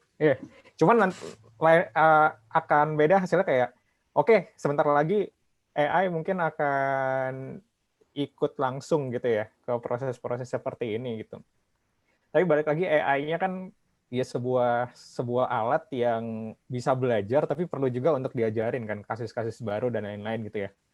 Nah, balik lagi kalau misalkan kita yang nggak bisa ngajarin si AI kasus-kasus baru tersebut ya karena kita nggak mengerti fisiknya, karena kita nggak paham brandware-nya itu, AI sendiri pun kalau menurut saya sih nggak bakal ini Mas, nggak bakal berkutik juga Mas Jaka gitu. Karena AI kan sistemnya kayak merumuskan dengan cara dan metodenya sendiri kan. Dan sekali lagi itu mirip prinsip ini garbage in garbage out ya. Jadi kalau kita masukin garbage ya keluarnya garbage juga gitu. Nah, makanya untuk membuat robot ini cerdas otomatis yang kita input tuh juga harus cerdas gitu ya. Nah, biar cerdas itu berarti kita tetap harus punya brandware-nya gitu. Kayak ada meme ya, kayak kita belajar machine learning dari mesin. Padahal machine learning itu yang harusnya yang kita ajarin gitu. Cuman dia mempermudah proses ngitung kita biar lebih singkat aja gitu. Jadi kita nggak terlalu banyak workload-nya. Tapi tetap brandware-nya itu akan dipakai terus-menerus gitu ya. Meskipun AI datang menyerang. Kalau pandangan saya kayak gitu Mas Jaka. Wah, terima kasih atas pandangannya. Jadi cukup membuat tidak khawatir jadinya. Oh ya Mas, mau nambahin mungkin Mas. Mas Jaya? Iya, boleh. Gara-gara Mas Jaya ngomong itu jadi keinget sekarang ada tuh profesor di University of Texas gitu ya. Itu tokoh juga tuh di yang Jaka bilang kombinasi jadi machine learning atau AI untuk CA ini. Dan riset dia itu filosofinya adalah gini. Oke, AI dipakai oleh CAE gitu, tapi penggunaan AI untuk CAE ini adalah sesuatu yang serius gitu. Contohnya AI CAE digunakan untuk mendesain roket. Ya kan? Untuk mendesain pesawat yang taruhannya adalah nyawa gitu. Beda dengan AI untuk marketplace, AI untuk merekomendasikan film mana yang akan tampil di web browser kita. Nah, itu kan AI juga kan. Tapi intinya kan AI kan menginput data gitu. Nah, tapi kalau untuk kasus-kasus serius kayak engineering, kalau data input untuk AI itu salah, nah tentu behavior dia akan salah total gitu. Nah, itu tadi berarti peran brainware dalam mensuplai data yang benar itu sangat penting juga buat AI-nya itu sendiri gitu. Jadi itu namanya physics-based machine learning sih kalau dia nyebutnya. Jadi machine learning ditambah sama physical insight gitu. Oh iya, menarik. Jadi keinget paper yang kemarin malam saya baca itu. Istilahnya physics informed machine learning. Iya, physics information learning betul. Menarik ya. Jadi ngebuat biar kita nggak cuma tahu black box-nya aja, tapi tetap dapat pemahaman sama insight yang mendalam tentang apa yang kita modelkan gitu. Oke, mantap. Wah, makasih ya Mas Jaka pertanyaannya. Gimana untuk teman-teman yang lain? Mumpung Mas Arif masih ada di sini nih. Ada yang ingin bertanya kah? Oh, ada yang angkat tangan. Silakan Mas Faizra. Halo, selamat malam. Assalamualaikum. Waalaikumsalam. Selamat malam. Keren ya, presentasinya bagus. Terus buka wawasan, apalagi buat saya yang mungkin sebenarnya saya tidak paham tentang dunia ini gitu ya. Dengan apa? CAE, apa nyebutnya? CAE. Computational Walaupun Aided ini jauh Engineering. jauh dari keprofesian saya, cuman menarik ini. Revolusi mindset digital engineering, brainware simulasi. Sebenarnya brainware ini yang saya tahu tuh berarti kan usernya sendiri ya, brainware itu kan manusianya ya. Bener gitu ya? Jadi Betul, bagaimana betul. kita memanfaatkan hardware, software gitu secara singkatnya untuk sebutlah kemaslahatan gitu. Nah, menurut Mas Arief itu tantangannya itu apa sih dalam pengoptimalan nih atau merevolusi mindset seseorang dalam menggunakan brainware-nya? Karena saya nangkepnya sih kalau brainware itu berarti kita selain memainkan kemampuan analitik juga emosi, bener ya? Emosi juga kan ada di situ ya, karena manusia punya emosi, punya akal. Nah, kira-kira apa sih kayak threat-nya, terus tantangannya itu seperti apa? Apalagi melihat perjalanan Mas Arief kan dari yang kuliah seperti apa dulu, katanya matematikanya dapat BC, terus bisa seperti sekarang itu kan, jadi ada peningkatan kan masih itu. Jadi apa sih sebenarnya threat dari brainware itu? Threat. Maksudnya ancaman ya, Mas Fezra ya? Ya, semacam ancaman atau tantangan Tantangan. lah, jangan sebut ancaman ya, sorry, tantangan lah. Challenge-nya itu apa sih dalam mengoptimalkan brainware ini? Mengoptimalkan brainware ya. Nah, coba saya share screen lagi ya. Ini nggak apa-apa ya, kayak kuliah apa enggak ya, kayak gini ya? Nggak apa-apa kayak kuliah. Clear coba ya. Nah, jadi sebenarnya kalau saya percaya sih Mas Fezra ya, secara personal ya, itu brainware itu kan kayak sesuatu yang bisa dibilang sangat karunia dari Tuhan gitu ya, itu yang membedakan kita dengan makhluk-makhluk lain gitu. Jadi saya percaya itu akan selalu penting sepanjang masa gitu. Nah, terutama kalau di bidang CFD atau CAE misalkan, nah kalau saya sih suka melihat kayak CFD ini nanti ada 2 geng gitu. Nah, geng-gengnya nih. Ada geng developer, ada geng user gitu. Nah, dan ini semua pakai brainware nih gitu. Nah, contohnya tadi developer nih, gimana caranya menggunakan brainware-nya atau menggunakan akalnya untuk mempush knowledge-nya untuk bisa move on dari kapabilitas sekarang gitu. Contohnya tadi AI plus CFD, terus misalkan super fast calculation. Misalkan mungkin dulu atau sampai sekarang kita butuh stimulasi thermal dispersion kayak tadi, misalkan mungkin butuh 1 hari, misalkan. Tapi nanti sangat mungkin karena kapabilitas brainware kita akan jadi hitungan detik gitu. Dan itu sudah mulai menuju ke sana gitu. Super fast calculation gitu. Itu dalam sisi development-nya. Terus juga automatic gitu, gimana caranya si developer-nya mikirin, kan user background-nya beda-beda, tapi CFD ini atau CA ini sangat krusial, maka dibikin deh workflow atau cara kerja yang otomatis supaya semua kalangan user bisa memakai dengan benar gitu. Nah, ini contoh-contoh brainware untuk development-nya. Nah, tapi kalau untuk user-nya, tantangannya yang saya lihat sampai sekarang ya Mas Reza, itu pengalaman pribadi memang ya dari mulai pre-processing sama post-processing, termasuk saya gitu ya, itu masih jadi challenge juga gitu. Nah, contohnya kemarin ada nih misalkan suatu teman nanyain mau simulasi mobil gitu ya. Ini baru kok kasusnya simulasi mobil. Mas, gimana Mas mau simulasi mobil? Kok simulasi saya aneh terus ya? Terus mana coba lihat peak-nya gitu. Ternyata dia bikin domain segini gitu. Yang atasnya terlalu mepet dari atas mobil, yang depan terlalu dekat, yang belakang terlalu dekat. Nah, ini kan bahaya nih buat kalkulasinya. Ya udah dibilang, Mas ini domainnya kekecilan Mas. Oh gitu ya. Oh ya udah digedein deh. Ya. Ternyata hasilnya benar gitu. Nah, itu artinya user ini kan kayak mahasiswa atau kayak student ya, bakal ada terus tiap tahunnya orang-orang baru gitu ya. Dan saya melihat challenge-nya kayaknya orang-orang baru yang akan masuk ini sampai sekarang yang saya temui sih masih sangat ya mungkin kurang aware dalam menggunakan brandware-nya gitu. Bukan kapabilitas brandware dia yang kurang, tapi kurang aware aja dalam menggunakan brandware. Contohnya kayak simulasi ini. Nah, mungkin makanya di sini teman-teman CL berinisiasi untuk mengupgrade atau merevolusi brandware. Nah, itu bisa banget gitu. Intinya gitu sih kalau menurut saya challenge-nya. Sip. Jadi gitu. Oke, sudah terjawab. Terima kasih Mas Arif. Sama-sama Mas Fezra, Akmal.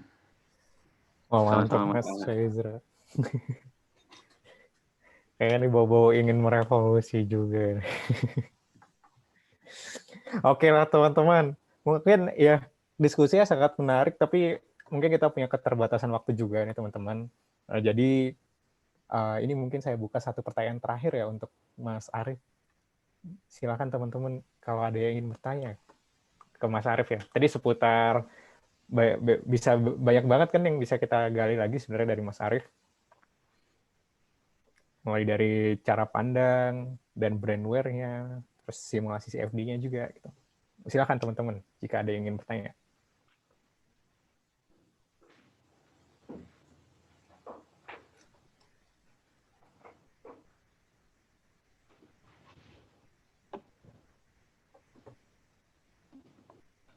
Wah, oke. Kayak cukup dulu mungkin ya Mas Arif ya. Oke. Nggak apa-apa, oke lah. Ya paling kalau saya boleh nge-review lagi nih, tadi menarik banget tentang digital engineering ini ya, revolusi mindset digital engineering. Jadi kita memang sudah dikasih kelebihan lah gitu ya, dapat ngerasain tools-tools yang memudahkan kita untuk ngelakuin kalkulasi lewat tools CFD ini, salah satunya. Tapi baik lagi, pola pikir kita juga tetap harus dijaga ya. Nggak semua kita CFD-in gitu aja, tapi tetap harus ngelihat kayak gimana sih kasusnya, bisa kita disederhanain atau enggak, dan lain-lain. Dan dalam menjalankan simulasi pun, baik lewat proses pre-processing sampai post-processing-nya, tetap kita andalkan gitu ya, brandware kita. Yang menjadi salah satu kelebihan kita ya. Mantap. Oke, Mas Arif. Sebentar dulu Mas Arif. Ada dari Camilla Bote mau ngasih tahu sesuatu, beberapa hal ini ya. Sebentar. Saya share screen dulu. Sebentar ya. Nah, jadi itu teman-teman untuk sharingnya. Paling dari Camilla Bote ingin ngasihin beberapa info. Jadi insya Allah ada kelas ya, kelas Finite Element Analysis. Kalau teman-teman berminat, masih bisa daftar. Kelasnya tiap hari Minggu sampai tanggal 20 Desember. Bisa dicek di IG-nya Camilla Bote. Sama sebenarnya di setiap ini, insya Allah di setiap webinar Techspiring ini kita akan ngasih nih beberapa hadiah dari Camilla Bote ya, untuk mengapresiasi teman-teman sekaligus meningkatkan minat belajar teman-teman nih. Jadi ada voucher belajar nih untuk kelas CFD, insya Allah akan diadakan tahun depan nih teman-teman. Jadi gimana cara dapetinnya? Nah di sini yang penting akan ada beberapa pertanyaan, nanti akan ditanyakan oleh saya, kemudian kalau teman-teman merasa bisa menjawabnya, bisa raise hand, dan nanti benar atau tidak jawabannya akan ditentukan oleh Mas Arif nih. Ya, karena ini pertanyaannya akan diambil dari materi-materi Mas Arif nih. Oke ya. Dan kalau misalkan benar, jadi teman-teman berhak mendapatkan voucher kelas belajar Camilla Bote untuk kelas CFD-nya. Oke ya. Udah siap ya teman-teman ya? Semoga masih ingat ya. Oke. Apa ini? Oke, pertanyaan pertama, teman-teman. Ingat, bisa raise hand, nanti raise hand pertama akan dibantu ditunjuk ya. Jadi pada kondisi apa nih kita memutuskan untuk melakukan simulasi CFD? Jangan dicat ya teman-temannya, raise hand, nanti ditunjuk sama teman-teman Camilla Bote. Oke, pada kondisi apa kita memutuskan untuk melakukan CFD?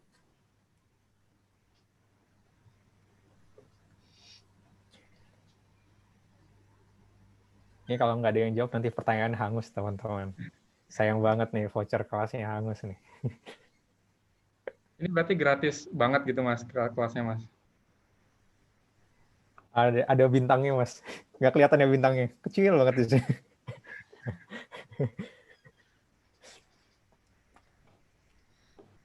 Oke ya, saya hitung mundur ya. 10, 9, Mas 8. Zaki, bawa kali itu, Mas.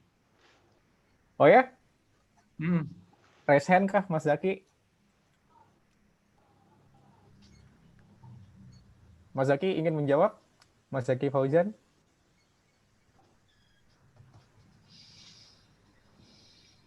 Belum nih. Udah hitung mundur lagi ya. 6, 5, 4, 3, 2, 1. Oke, sayang sekali ya teman-teman ya, vouchernya hangus untuk yang ini. Kira-kira jawabannya apa ini Mas Arief? Pada kondisi apa kita memutuskan untuk melakukan simulasi CFD? Ya, pada kondisi di mana memang diperlukan untuk simulasi CFD. Contohnya di mana saat kita nggak punya tools analitik yang cukup, atau kita nggak punya persamaan empiris yang cukup, terus untuk melakukan eksperimen secara langsung pun terlalu mahal, itu kita pakai CFD di situ. Wah, mantap ya. Berarti nggak setiap kondisi kita berhak nge-CFD-in. Ya, betul. Oke, teman-teman, ada satu voucher lagi nih. Ada 2 pertanyaan ya, teman-teman. Boleh banget nih dijawab, nggak ada masalah yang salah atau benar ya. Kalau benar dapat voucher. Oke, pertanyaan kedua, sebagai brainware dari simulasi, maksudnya kita ya, apa saja sih yang harus diperhatikan sebelum melakukan simulasi?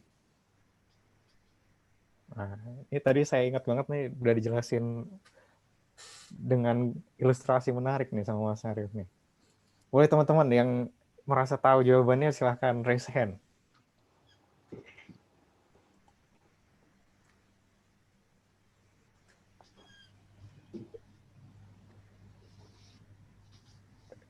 Oke, hitung mundur ya. 10, 9, 8, 7, 6, 5, 4, 3, 4,5, 3,5, 2, 2/4, 1. Iya, ya udah. Kalau gitu kita anggap hangus juga ya voucher yang ini ya. Gimana Mas Arief? Apa yang harus diperhatikan nih sebagai brainware ya? Kita sebagai brainware nih sebelum melakukan simulasi. Apa? Mungkin Mas Arief bisa jawab. Dari Mas Arief dulu nih, nanti saya tambahin nih. Apa yang harus diperhatikan sebelum melakukan simulasi? Tentu ini dulu ya, kayak lebih mengenal dulu ya masalah kita apa gitu ya. Lebih mengenal dulu sehingga kita tahu masalahnya di mana, terus tujuan simulasi atau objektif yang ingin kita selesaikan itu apa, terus kira-kira cocok nggak pakai CFD atau enggak, kalau cocok pakai CFD strateginya kayak gimana, dan semua proses-proses itu harus dikawal oleh brainware dari awal sampai akhir gitu. Dari setup, dari mulai mikir-mikir problem formulation-nya, sampai nanti menginterpretasikan warna-warna, itu harus diperhatikan semuanya. Oh, oke. Menarik. Kayak jawabannya sudah sangat lengkap. Tapi benar sih, Mas. Terutama bagian penyederhanaan kasus sih yang paling saya sukai ya, saya gemari. Karena waktu dikasih simulasi tantangan nge-solve problem itu biasanya kasusnya kompleks banget dan luas banget itu. Jadi kita harus benar-benar potong itu dengan mengerti apa sih yang pengen kita cari lewat yang tadi Mas Arief sudah bilang. Oke lah, ya udah nggak mau saya teman-teman ya. Nanti ditunggu lagi tes firing berikutnya akan ada juga nih voucher-voucher menarik buat teman-teman yang bisa teman-teman dapat. Oke, ya paling teman-teman dari Kemi Labotnya juga ingin mengajak terus kalau ini kita di sini nggak sekedar sharing-sharing ilmu pengetahuan juga. Jadi kalau teman-teman ingin berjejaring dengan ini ya narasumber yang keren-keren kayak Mas Arief ini bisa banget nanti nengok-nengok nih LinkedIn-nya ya, atau ngelihat ini download software yang dibuat sama Mas Arief nih, CFD Soft. Menarik banget itu. Kebetulan saya pernah pakai juga. Dan pernah develop juga. Oke lah. Ya, paling ini akhir dari pertemuan kita nih teman-teman, tapi sebelum ini mungkin ada dari Mas Arief ini kayak kata-kata penutup dan penyemangat kita semua nih. Wah, nggak jago sih Mas nyemangatin orang gitu. apalagi ngasih apa ya? Ya, tapi kalau boleh kita metik nilai, mudah-mudahan dari beberapa jam ini nggak sia-sia gitu ya. Ada paling nggak ada 1-2 poin yang bisa dibawa pulang dan diambil gitu. Nah, yang pertama kita lihat tadi tuh perkembangan peradaban itu akan selalu ada dan terus ada gitu. Dan itu kita dihadapkan pada opsi tuh. Nah, kita jadi penonton aja, terus nanti kita presentasiin lagi kayak gini gitu. Oh, pas zaman sekian ada ini, zaman sekian ada ini. Nah, atau kita bisa mengambil opsi bahwa kita terlibat aktif dalam pengembangan peradaban tersebut gitu. Nah, kalau tentunya kayaknya semua teman-teman juga semangat gitu ya untuk kita pengen nih terlibat aktif dalam pengembangan peradaban biar nanti generasi-generasi setelah kita tuh ada yang bisa dibanggakan dari kita gitu, nggak cuma presentasiin hasil karya orang terus gitu. Nah, itu sangat super duper penting yang dinamakan dengan brainware atau cara pikir kita. Dan yang namanya revolusi brainware itu adalah perubahan secara mendasar gitu ya. Nah, artinya it indeed takes time, nggak mungkin instan dan harus konsisten. Sampai saya pun sekarang masih sangat banyak salahnya terus gitu.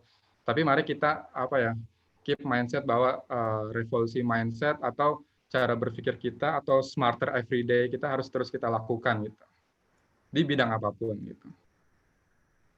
Paling gitu sih. Wah, oke.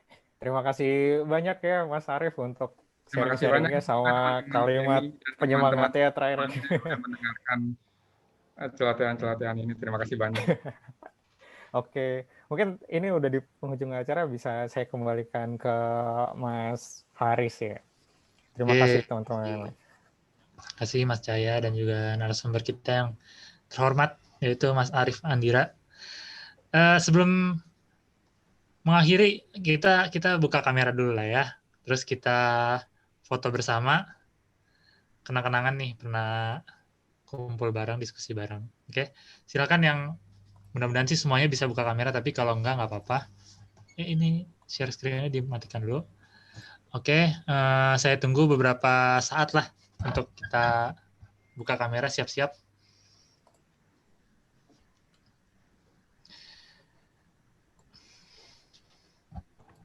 Oke, makasih Mas.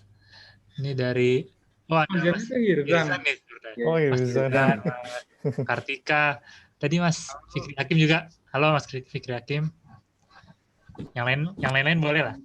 Mas Zaki Fauzan bisa mungkin buka kamera juga. Ini Mas Naufal Muhammad nih, teman kuliah saya nih. Oke, 5 detik lagi ya. 1, 2, 3, 4, 5. Oke, saya screenshot dulu sebentar. Boleh bergaya apapun ya. 1, 2, 3.